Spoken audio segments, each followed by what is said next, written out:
Hello, friend. Welcome back to Locally Raised. Welcome back to my kitchen. My name is Marta if you're new, and today we are making some strawberry jam. Today we're making a strawberry jam that's sweetened with honey rather than sugar, and we'll be using Pamona's Universal Pectin. I started using Pamona's last summer when I had to cut sugar out of my diet because of some health issues I was having. So cutting sugar out of my diet, I love sweet things. I knew that I still wanted to be able to eat things like jellies and jams. And so I was really excited to learn that there is an option for canning that doesn't rely on sugar. Let me show you these berries and we'll get started. I was supposed to go strawberry picking with some friends last week and we were going to make jam together, but I got sick and they were very kind and picked strawberries for me, good friends. And so I froze them until I felt like I could make the jam. You can see how much juice is floating around in here. These were definitely on the overripe side when I put them into the freezer.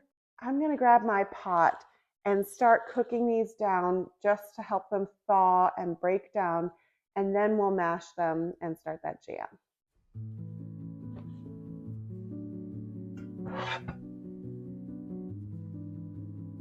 I love this pot so much. This was a Christmas gift from John. I love having things in my kitchen that are pretty and just make me happy and make me want to cook things.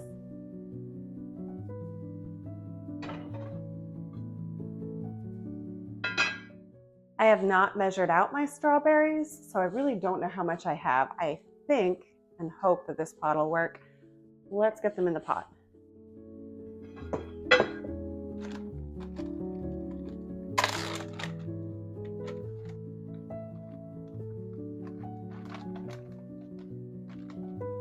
So much juice.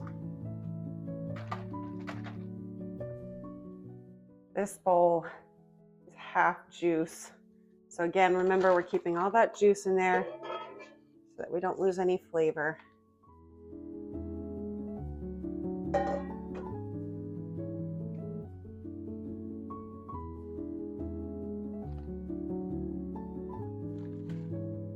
That color is so beautiful.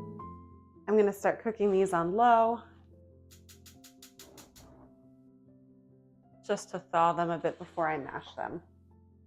Over here, I've got my canning pot. I know it doesn't look clean. I promise that it is.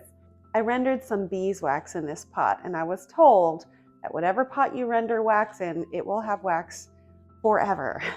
And that is absolutely true. Now I know. I've scrubbed it and tried to melt the wax, and it's actually pretty cleaned out on the inside, but the outside just doesn't look the same. So it's a clean pot, just a little waxy. I'm gonna get some hot water in this pot and start heating my jars so they're hot when I'm ready to put the jam into them. Like I said, I don't know how many jars I'll need because I haven't measured my strawberries at all yet. So this pot can hold a dozen jars. I hope that's enough. I'm putting just enough water in here to go about halfway up the jar. That'll allow the jars to be heated. Then I'll put in more water when it's time to water bath.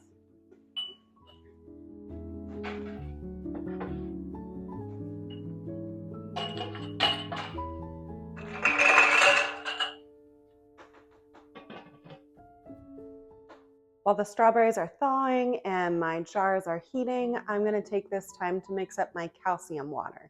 One of the unique things about working with Pamona's is that it requires calcium water. So each box comes with pectin, but then also this packet of calcium.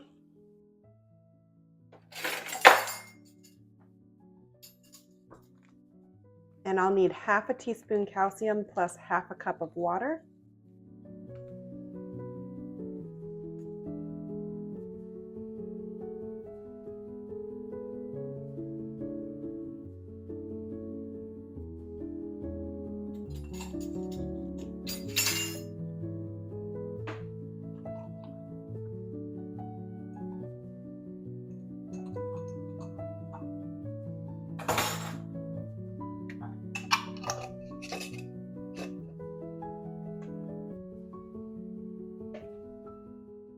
The recipe I'm making won't require all of this calcium water, so I'll keep this in my fridge. It stores for up to 3 months, and so I'll just use it again the next time I'm making jam. These strawberries have now completely thawed. They are definitely ready to be mashed. I'm going to pour them into another bowl for mashing because I don't want to hurt my pot. Look how pretty that is.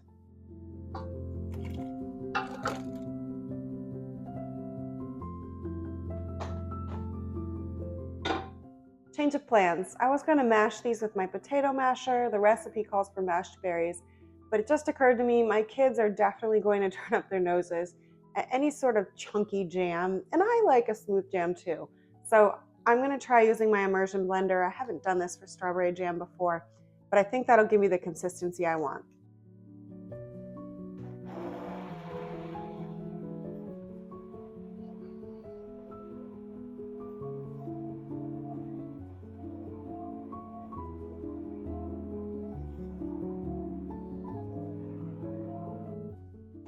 I'm really happy with that consistency. That's going to make a good, even consistency in my jam. I think that's perfect.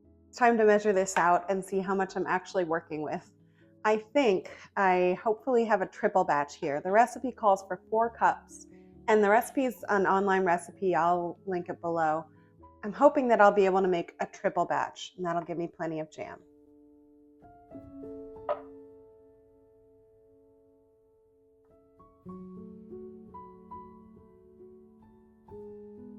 It's 4 cups, 8 cups, and 12 cups. Still got some left over. I think I will save this and we'll use it as a syrup on waffles this weekend. My 12 cups of strawberry puree are going back onto the stove to come to a boil.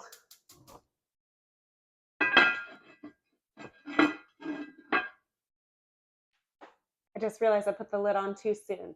I just put this on the stove, but as it's coming back up to a boil, it needs to have the calcium water in it. I'm making a triple batch, so it calls for 2 tablespoons. 2 teaspoons.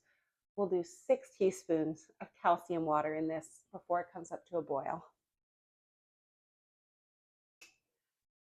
The calcium does separate a bit, so it's important to give it a stir or a shake before you measure out.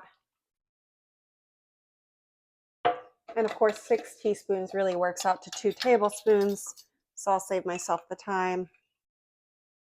1, 2.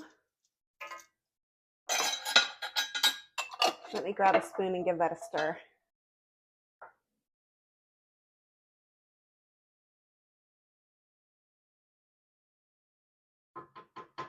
Okay, now it can come back up to a boil. And while that's coming to a boil, I need to mix my honey and my pectin. So the recipe calls for anywhere from half a cup to a cup of honey. Honey is a more powerful sweetener than sugar.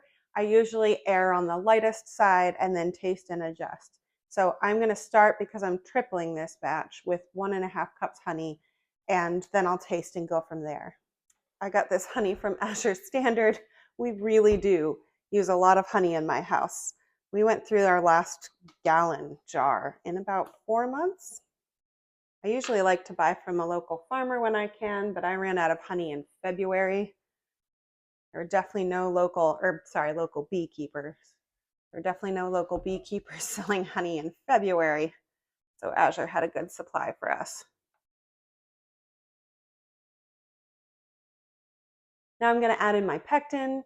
When you're working with Pamonas, the measurements for calcium water are exact. It's important to use whatever the recipe calls for. But Pamonas explains that the pectin measurements can be adjusted. The last time I used Pamonas to make a cranberry jam, it was a little bit more firm than I'd like, so I am going to go on the lighter side here. The recipe calls for 2 teaspoons. I'm tripling, that would be 6 teaspoons. I'll just do 5 teaspoons and see if I like that and make a note in my book to remind myself for next time. Hope you appreciate my broken measuring cup. I really need to get a new one. That's been on my to-do list and it just hasn't happened. Seems like I have an endless list of things to replace in the kitchen or things I want for the kitchen. Trying to just allow this to be as it is. I love seeing things stirred into honey. I just installed a new colony of bees into my beehive last week. I really hope that next summer I could be making jams with some of my own honey. Now it's ready to be added. Let's see if we've got a boiling pot over here.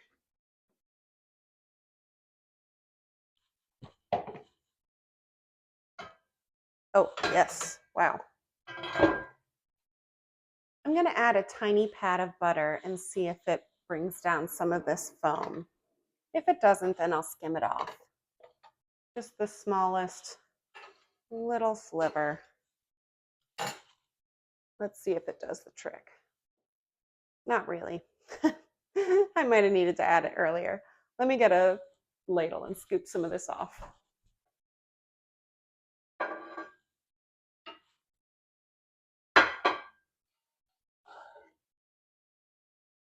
Just going to drizzle this in.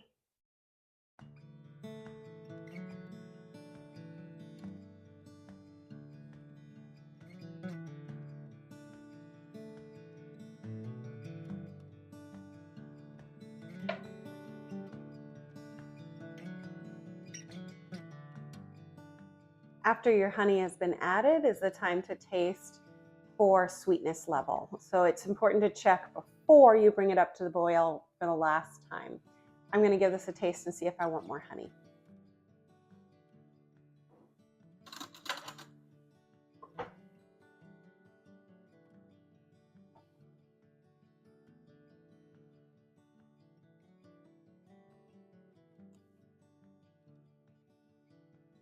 That's a little bit tart. I'm actually going to go give my husband John a taste. I need a second opinion. I'm pretty sure it's too tart. Let me get him a spoon. Let's go see what he thinks. Okay, he agrees. It's nice that he's working from home and I can check in on these things. I actually think I'm going to add another entire cup of honey. Why not?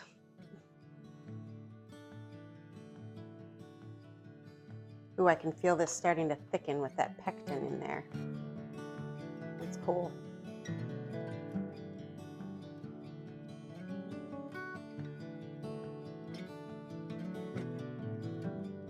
All right, one more taste.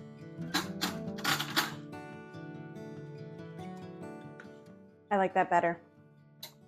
So that was 2.5 cups honey that I ended up using for a triple batch.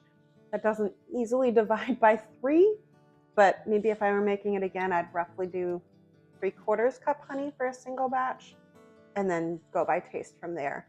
I will say these berries were overripe by the time I froze them. I actually had to pull out a few that were clearly just fermenting, which eats sugar. So these might have been on the low sugar side because they'd sat for a bit before we got them into the freezer. I just can't get over this color. I could add a little bit of lemon juice if I wanted to preserve this color more, but I'm okay with it being as is. Now it's time to bring this back up to a full boil and then we'll be ready to fill our jars. So I'm going to turn up this heat and get this boiling and we'll be ready to fill our jars. This has reached a full rolling boil again, so I'm going to turn it off and get it quickly into my jars.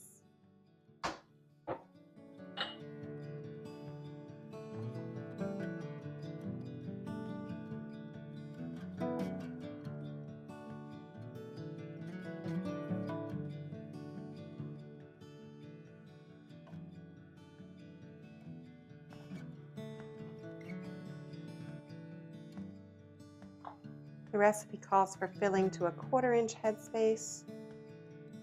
I'll check with my headspace tool after filling.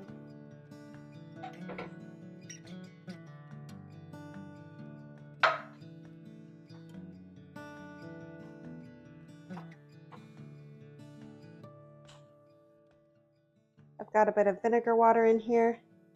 I'm just going to wipe these down.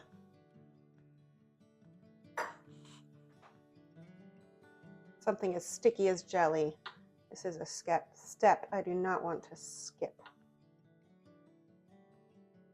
I was not sure if I'd be able to finish this project before my baby girl woke up.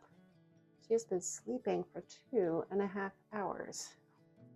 I am really grateful. That's not typical.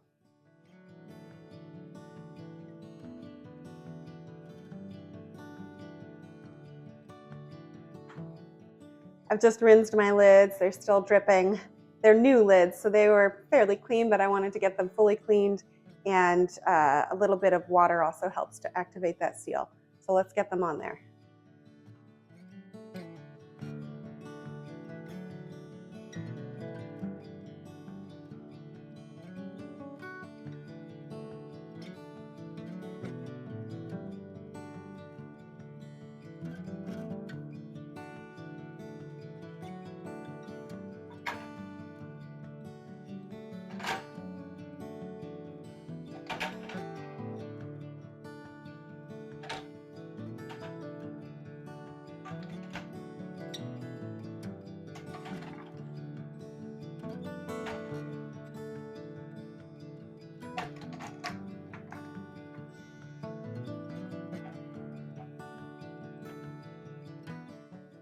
I couldn't remember how many jars my canner can handle, so 12 8-ounce jars is the answer. That leaves us with 2 more, and that's not a problem. These need to be consumed within 3 weeks if they're refrigerated, and I have no doubt that my family can finish 2 jars in 3 weeks, so I'm going to stick those in the fridge. My canner has finally reached a rolling boil, so I'm going to lower these in. Once it gets back up to that rolling boil, I'll process for 10 minutes.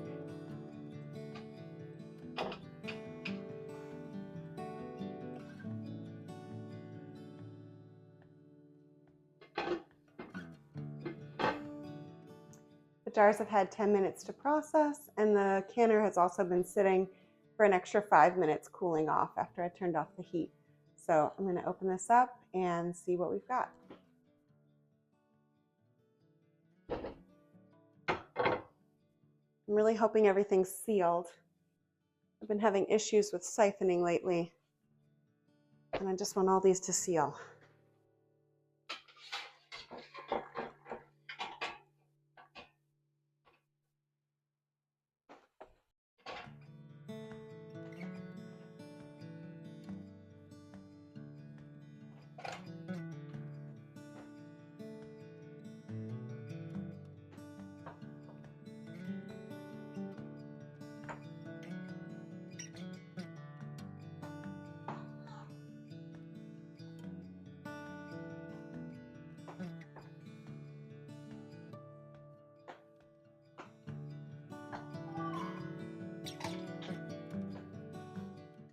The jam has now had time overnight to really solidify, and I'm just thrilled that everything's sealed and that I really like the taste of this. This was my first time making a sugar-free strawberry jam, sweetening with honey, and although I love honey, sometimes when I swap it for sugar, I don't like the result because honey does have a distinctive flavor, and sometimes I just find that flavor isn't what I wanted in a recipe. But for this, I am so happy with the results. It has a really bright, fruity flavor. You can just taste the strawberries more without cups and cups of sugar in it. So it's just more vibrant. It's more strawberry-y. And I don't really notice the honey so much. It just sweetens and supports the strawberry. I want to show you what the texture looks like since I did tweak the recipe a little bit. It's definitely softer. Now I'm wondering if I've gone too soft. It's firm enough that it holds its shape if I hold it up like that. And then I'll show you what it looks like if you spoon it out. So it's definitely got some firmness to it. I'm on the fence whether I like things better this way or whether I just would like to follow the recipe exactly. But I'm very happy with the flavor. I've got a little sourdough bread here. I haven't been eating bread lately if you've been following this channel, just because it also has made me feel a little sick. But we went to the farmer's market and got some sourdough, and I can eat little bits of that. I'm gonna add some jam to some bread and enjoy this treat. Thanks for spending this time with me, and I wish you the best of luck if you're doing your own preserving right now. See you next week. I think you're not supposed to compliment your own cooking, but that's really good.